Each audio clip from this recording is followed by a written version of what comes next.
Hello అండి అందరికీ నేను ఛత్తీస్గఢ్లోని బిజాపూర్ కూరగాయల మార్కెట్లో ఉన్నాను. ఈ కూరగాయల మార్కెట్లో దొరకని కూరగాయ అంటూ ఏమీ ఉండదు.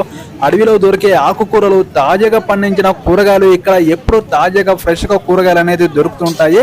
నాకైతే ఇక్కడ కనిపిస్తున్న ఆదివాసీ మహిళలను చూస్తే నాకైతే చాలా విచిత్రం అనిపించింది. చదువుకున్న వాళ్ళే మార్కెట్ చేయలేకపోతుంటే ఇక్కడ చదువుకోకపోయినా ఈ ఆదివాసీ మహిళ మాత్రం తను పండించిన పంటని మాత్రం ఇక్కడ మార్కెట్కు తీసుకొచ్చి మంచి వ్యాపారం అనేది కొనసాగిస్తుంది. ఇక్కడ ఈ ఆదివాసీ మహిళ దగ్గర కూరగాయలు మాత్రం చాలా తక్కువ రేట్లో దొరుకుతున్నాయి. ఇక్కడ ఆదివాసీ మహిళ దగ్గర అన్ని రకాల కూరగాయలు దొరుకుతున్నాయి. ఆదివాసీ మహిళ పండించిన వేరుశనగలు కూడా ఇక్కడ మార్కెట్ తీసుకొచ్చి అమ్మడం జరుగుతుంది. మన తెలుగు రాష్ట్రాల్లో కూరగాయల రేటు, ఇక్కడ అమ్మే కూరగాయల రేటు కొంచెం డిఫరెంట్ ఉంటుంది. మన తెలుగు రాష్ట్రాల్లో 10 రూపాయలు ఎక్కువ ఉన్నాయి, ఇక్కడ 10 రూపాయలు కొంచెం తక్కువ ఉంటుంది.